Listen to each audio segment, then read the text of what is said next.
Tôt ce matin, un nouvel accident de la circulation a été enregistré dans la nuit du lundi 11 au mardi 12 décembre 2023 à la hauteur de la passerelle piétonne du quartier Plein-Ciel dans le 3e arrondissement de Libreville.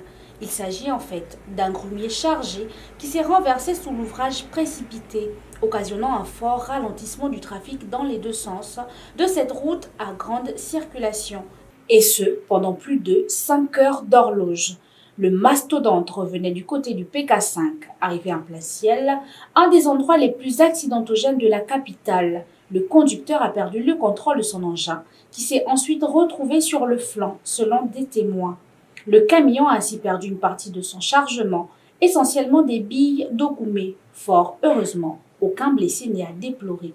Bon, ce qui se dit par là, c'est que le grumier a fait l'accident la nuit. L'accident s'est passé dans la nuit du lundi à mardi. Donc ce matin, les populations se sont réveillées dans la tourmente totale, étant surpris.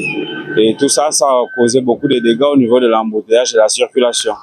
Et c'est comme vous pouvez le constater, après un bon moment, les engins sont venus pour essayer de déguerpir la voie, vu que c'est cette voie-là, la voie du côté droit, en allant vers le PK5 qui a été bouché. Et à ce qui paraît, ça se dit que le conducteur est sorti de là, vu que la voiture est positionnée comme vous voyez là, donc il n'est pas totalement renversé. Donc je crois qu'avec cette position-là, le chauffeur a eu le réflexe de vite sortir. Et avec, je crois, son beau chauffeur, parce que c'est un grumier, il n'y a pas de passagers, ce sont des billes d'Ogoumé qu'il transporte. Les policiers présents sur place ont aussitôt sécurisé les lieux afin de maintenir le trafic. La route est embarrée pendant l'intervention d'engins lourds venus débarrasser les grumes. Une déviation a été mise en place par les agents des forces de l'ordre. Le temps donc de procéder aux opérations de relevage et d'évacuation du camion et de son chargement, alternant la circulation jusqu'à midi et demi.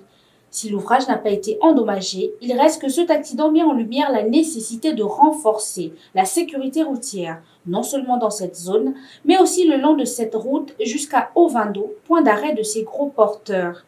Les autorités compétentes devraient également envisager des mesures pour améliorer la signalisation et la surveillance de cette zone accidentogène.